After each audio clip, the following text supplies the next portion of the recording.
Lockdown अवधि के दौरान विद्यार्थियों की शैक्षणिक हानि को पूरा करने के लिए मुख्यमंत्री दूरवर्ती शिक्षा कार्यक्रम में आज हम स्थानीय मान निकालना सीखेंगे। स्थानीय मान को हम इंग्लिश में प्लेस वैल्यू भी कहते हैं। प्लेस वैल्यू निकालने के लिए आपको संख्या के घर के बारे में पता होना चाहिए कि कौन सी संख्या किस घर में रहती है। आपको पता है इकाई, दहाई, सैकड़ा, हजार और 10,000। इन घरों में हम संख्या को पहले ही रखकर उनका जो घर है उनका पता लगा चुके हैं। अब देखिए स्थानीय मान की मदद से हम कैसे निकालेंगे। यहाँ मैंने एक संख्या ली है 24,368। अब इस संख्या में हम इकाई, दहाई, सैकड़ा, हजार और 10,000 हर अंक का स्थानीय मान निकालना सीखेंगे। सबसे पहले देखिए 8 जो हमारा अंक है वो इकाई के घर में है, तो इकाई का मान होता है वंश यानी कि 1। तो हम 8 को 1 से गुना कर देंगे। 8 गुना में 1 तो 8। जो 8 है वो हमारा इकाई के 8 अंक का स्थानीय मान है। आगे देखिए दहाई के स्थान पर 6 है। 6 को हम गुना कर देंगे दहाई के अंक से। दहाई यानी 10। दहाई के घर का जो मान होता है वो 10 होता है, तो हम 6 को 10 से गुना कर देंगे तो हमारा निकल के आया 7। इसी प्रकार 3 हमारा सैकड़े के घर में है, तो हम 3 को गुना कर देंगे सैकड़े से यानी 100 से, तो संख्या निकली 300। आगे देखिए हमारी अंक है 4 जो है हजार के घर में, तो 4 को हम गुना करेंगे 1000 से, तो 4 गुना में 1000 हो गया 4000। यानी इस संख्या में 4 का स्थानीय मान है 4000। आगे देखिए 2 किस घर में है 10,000 के घर में, तो 2 गुना में 10। अब एक मैंने आपको यहाँ सिखाया था कि 10,000 को हम कैसे करते हैं। इस घर में बैठा है 2, तो हम 2 को पहले 10 से गुना करेंगे तो हमारा निकलेगा 20, और 20 को हम करेंगे 1000 से यानी 20,000। तो यहाँ हम सीधा 10,000 से 2 को गुना करेंगे, 2 गुना में 10,000 यानी 20,000। इस संख्या में 2 का स्थानीय मान क्या है 20,000। सिंपल तौर पर हम कह सकते हैं कि जो संख्या जिस घर में बैठी है उस घर का जितना मान है उस संख्या को उससे हम गुना कर देंगे। एग्जाम में आपसे क्वेश्चन पूछे जाते हैं कि 435 में 5 का स्थानीय मान बताइए।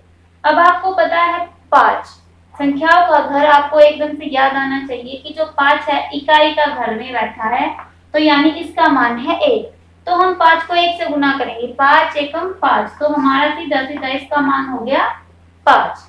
अगर आपसे पूछा जाता है कि इसी संख्या में आप 3 का स्थानीय मान बताइए। अब 3 किस घर में है, 3 है दहाई के घर में। दहाई का मान होता है 10, तो हम 3 को गुना करेंगे 10 से यानी कि 30। हमारी इस संख्या में 3 का स्थानीय मान हुआ 30। अगर इसी संख्या में अगर 4 का स्थानीय मान पूछा जाता है तो हम 4 को गुना करेंगे इकाई, दहाई, सैकड़ा यानी 100 से, तो 400। तो 4 का स्थानीय मान हुआ 400। इसके अलावा एक ट्रिक है जिससे आप बड़ी आसानी से स्थानीय मान को निकाल सकते हैं।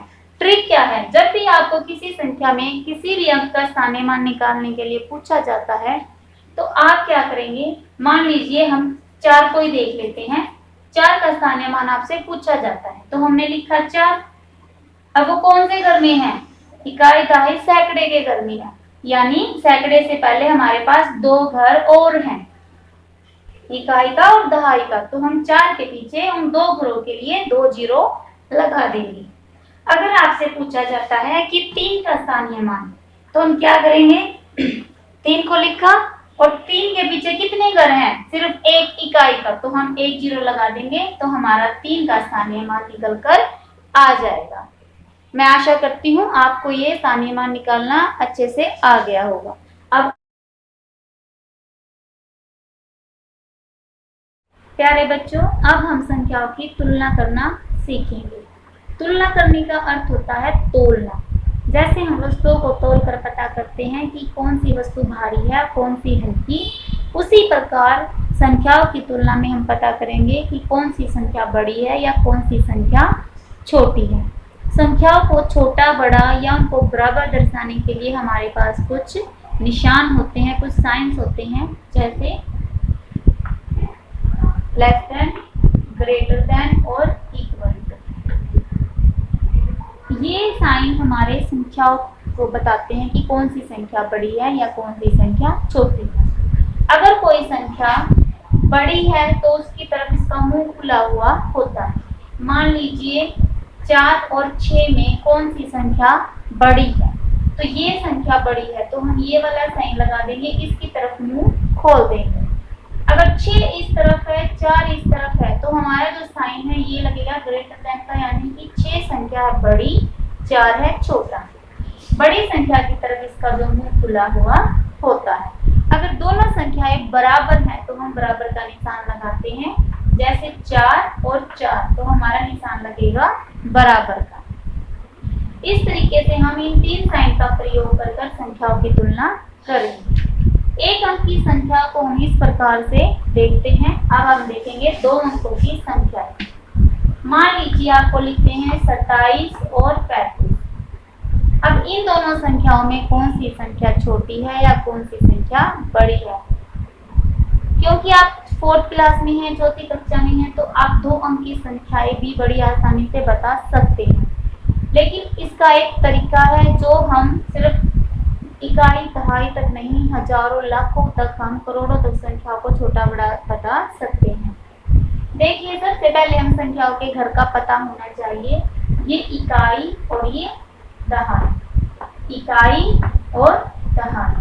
जब हम संख्याओं की तुलना करते हैं तो हम बाएं से दाएं की तरफ जाते हैं। सबसे पहले हम देखेंगे दहाई का। इस संख्या में दहाई के स्थान पर 2 है और इस संख्या में दहाई के स्थान पर 3 है।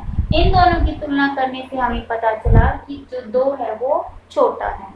तो हमें इकाई का अंक देखने की जरूरत नहीं है। जब दहाई का अंक छोटा है तो यानी कि ये वाली संख्या इस संख्या से छोटी है, तो यहाँ जो निशान लगेगा वो लगेगा ये, क्योंकि मैंने आपको बताया था जो संख्या बड़ी है उसकी तरफ इसका मुंह खुलेगा। अब जैसे यहाँ पर लिख देती हूँ मैं 96 और यहाँ लिख देती हूँ 69। अब अंक तो दोनों ही संख्याओं में 6 और 9 है, लेकिन देखिए उन्होंने अपने स्थान बदल लिए हैं, तो इसी वजह से संख्या छोटी और बड़ी बन गई। अब हम देखेंगे दहाई के स्थान पर 9 है और इस संख्या में दहाई के स्थान पर 6 है, तो 6 और 9 में 9 अंक बड़ा है, तो इस वजह से ये जो संख्या है ये हो गई बड़ी संख्या, तो हमारा साइन लगेगा ये। अगर दोनों ही संख्याएं बराबर हैं, मान लीजिए दोनों तरफ 70 है, तो हमारा निशान लगेगा बराबर। आपको समझ आ गया होगा। अब हम देखते हैं 3 अंकों की संख्या। अब 3 अंकों की संख्याओं में इकाई, दहाई, सैकड़ा, इकाई, दहाई और सैकड़ा, उनके घरों की आपको नॉलेज होनी चाहिए। मान लीजिए हम करते हैं 312 और 918। तो सबसे पहले हम देखेंगे सैकड़े का अंक। इन दोनों संख्याओं में 9 बड़ा है, तो हमारी ये वाली संख्या हो गई बड़ी संख्या, तो हमारा साइन लगेगा ये। अब हम लिखते हैं 726 और यहाँ हम लिखते हैं 219। तो देखिए यहाँ 7 है और यहाँ है, तो 7 बड़ा है, तो इसका मतलब हमारी ये वाली संख्या बड़ी हो गई, तो हमारा साइन लगेगा ये। लेकिन इन केस अगर सैकड़ा और सैकड़ा दोनों ही एक ही सैकड़ा हो, जैसे 1 और 1 यानी 100 और 100, और आगे मैं लिख देती हूँ 35 और यहाँ मैं लिख देती हूँ 53।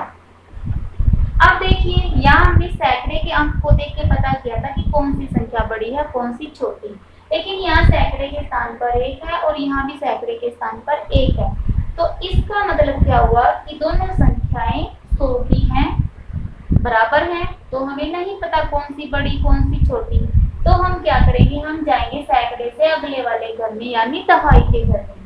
अब दहाई पे है 3 और इस संख्या में दहाई के स्थान पर है 5। 3 और 5 में हमारा कौन सा अंक बड़ा है, 5, यानी 5 बड़ा है, तो हमारी जो संख्या है वो ये वाली संख्या हो गई बड़ी संख्या। अगर यहाँ भी दोनों 3 3 होते या 5 5 होते यानी सेम होते तो हम देखते इकाई का अंक। अब इकाई में अगर यहाँ पर 5 यहाँ 3 है तो 5 बड़ा है, तो फिर हमारी हो जाती ये वाली संख्या बड़ी। इस तरीके से आप संख्याओं की तुलना कर सकते हैं। अब हम 1000 तक की संख्याओं की तुलना करना सीखेंगे।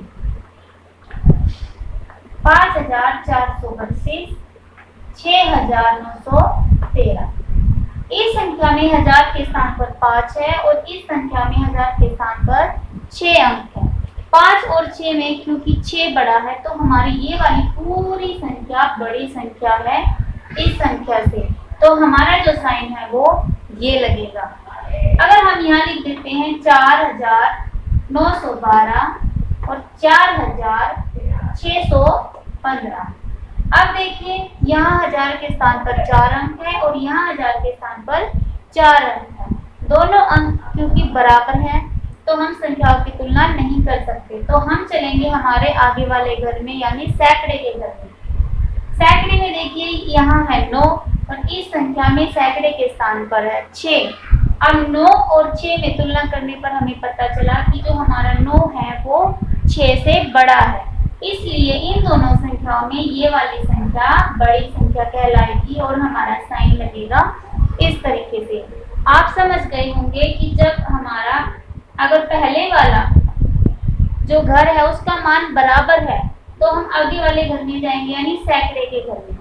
सैकड़े के घर का भी अगर मान बराबर है तो हम जाएंगे दहाई के घर में। अगर दहाई का भी मान बराबर है तो हम जाएंगे इकाई के घर में और वहां से हम संख्याओं की तुलना करके पता लगा सकते हैं कि कौन सी संख्या छोटी है, कौन सी बड़ी है या दोनों संख्याएं बराबर है।